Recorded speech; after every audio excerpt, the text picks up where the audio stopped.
Hello, Beer and Loudoun. My name is Varun. Welcome to our second interview with the very aptly named Phase 2 Brewing.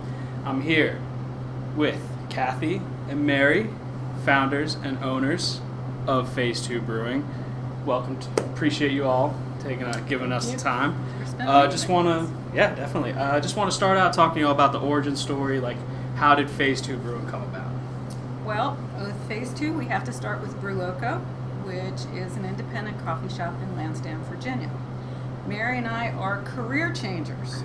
For a variety of reasons, we left our full-time careers and decided that in our lives, if we were ever going to work together, we were running out of runway. So, Brew Loco was born. Brew Loco originally, independent coffee shop. We dealt with coffee, tea, and beer. We taught beer classes. And the second phase of our business plan was to become a brewery. So our Nana Brewery is named Phase 2 after it being in our business plan as Phase 2, and sort of for several years being our code for when we get to Phase 2, we'll start to brew our own beer. Gotcha. Okay, so it was just kind of came together like that. Yep. Awesome. After a while, there was no other name for it other than Phase 2 because that's what it was to us. Exactly. Just run with it. That's Yep. awesome. Yep. So one thing that kind of separates you all from other breweries around here is you're actually on a little bit of like a smaller system that you brew with. What sorts of challenges, what sorts of things can you do, pros and cons of brewing with a smaller system? Well, I'm going to start with pros. The pros are our beer is always fresh. It's always fresh because it's brewed in very small batches.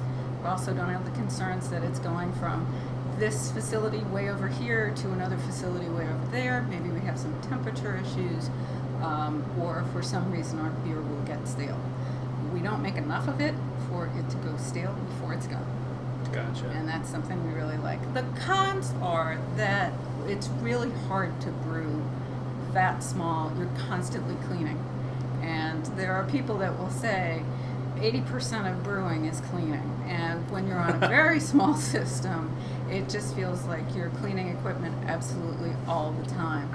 When you do hit a batch that's that sweet spot, oh my God, this is it, I can retire right now because I can't possibly make this beer any better. What you really feel like is, I wish I had, 10 barrels of this because it's as good as it gets. But that's what you get when you're on a really small system. Oh, okay. All right. So it's like, but it also gives you more room to innovate, right? Because you don't have like you don't have that kind of scale, but at the same time, you can have fresh new ideas, kind of put it into action. Now, we can't by law innovate in that same beer. Mm-hmm. We can't say today we're going to make it this way and next week we're going to make it a different way. When we name a beer and we get approval for it, that's what that beer will be. But that said, we can make as many different kinds of beers as we would like to. Today, actually, we made our 82nd beer, and we're a little bit under a year old. So Wow. That's a lot of batches of beer in a year, and they're all small.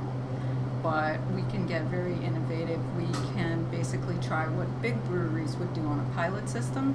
We do every single day. The flip side of that is the challenge is when you make a beer an additional time, you have to have consistency. Gotcha. Okay. The other advantage that we have is that we have the coffee shop Mm-hmm. that works with the brewery. And if Kathy wants to make a coffee stout, we can match a specific type of coffee to the type of beer she's making. We've done that several times. We've also added different teas to some of the beer that she's making. We have Flow that's on now. It's a blood orange tea Mm-hmm. that's infused in the beer. Wow. So it kind of works back and forth. I think the other advantage we have is that we're siblings. Mm-hmm. Sibling rivalry is the flagship beer, and it was made first on purpose. There could be none other first. That's absolutely true. But I think another advantage is the fact that the coffee and the tea do lend itself to the brewing and the beer.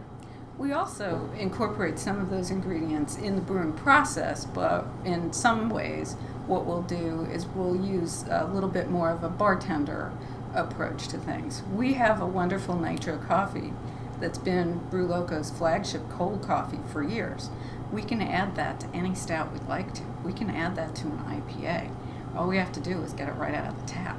So whereas other breweries may be making a coffee stout by putting coffee beans into their fermenters, we can do that right at the tap, and we can do that every day of the week. That's just a joyous pleasure.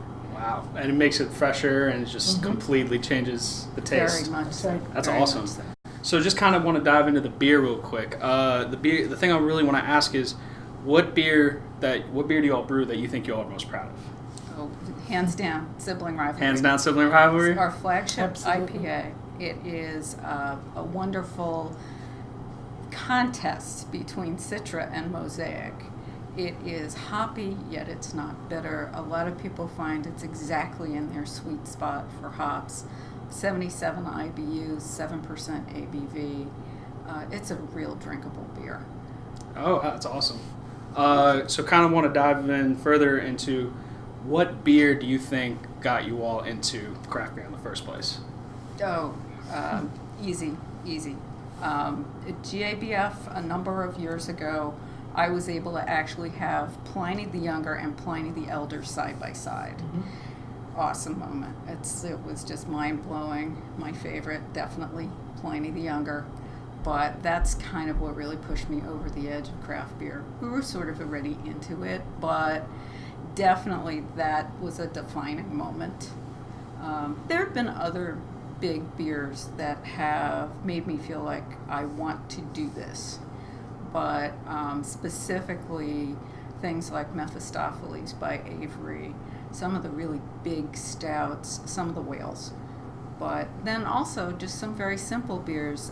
Old Ox, when they opened with Black Ox, I mean, that beer was just Delicious. awesome. Yeah, Black Ox is very good. So, Gotcha. Okay. What would you say is your all's favorite style, if you had to pick a style of beer? all of the above.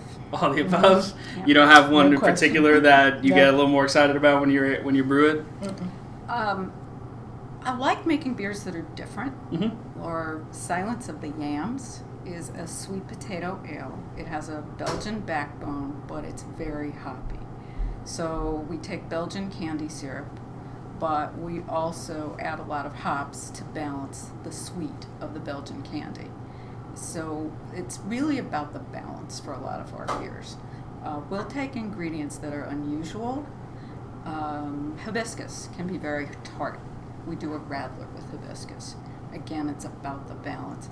So for us, the challenge is to use some of these culinary ingredients or teas, different coffees, and to balance them. It still tastes like a beer, but it's got just that right flavor that doesn't strike you as being way too sour or way too hoppy or way too anything. It's just right. Gotcha. Okay. No, that sounds great. Like all these different ingredients, they kind of lend itself into just all these different kinds of combinations that you can kind of prove into different types of beer, which is awesome. Like it's a great room to experiment. Kind of want to wrap things up by talking about, like, what's in the works for Phase 2. Anything you can tell us about? More variety. More variety. Looking at beers in different ways, looking at our customers and having them look at a beer similar to Silence of the Yams and say, I don't know about that. And then tasting it and going, this is so different. This is delicious. The more culinary we can get into the beers appropriately, better off it will be. Variety. Variety. But Going Awesome. to be different. Love it. Specifically, I will let go this little secret. Mary and I often go up to New York and we buy bagels, and our customers love it. We come back, we have fresh New York bagels, and they just gobble them up. So one recent car trip, we had 5 hours of being in the dome of bagel scent. And we are going to be making a beer that is called Bagel Run. Think cinnamon raisin. Ooh, that's one of my favorite types. There you There you go. Come on back. Awesome. Definitely. More to come. Awesome. Well, Kathy, thank you so much. Welcome. Mary, thank you Thank so you. much. Guys, thank you all for watching. Definitely come check out Phase 2 Brewing as well as Brew Loco here in Lansdowne, Virginia. I'm Varun for Beer in Loudoun. Thank you all for watching. Cheers. Thank you.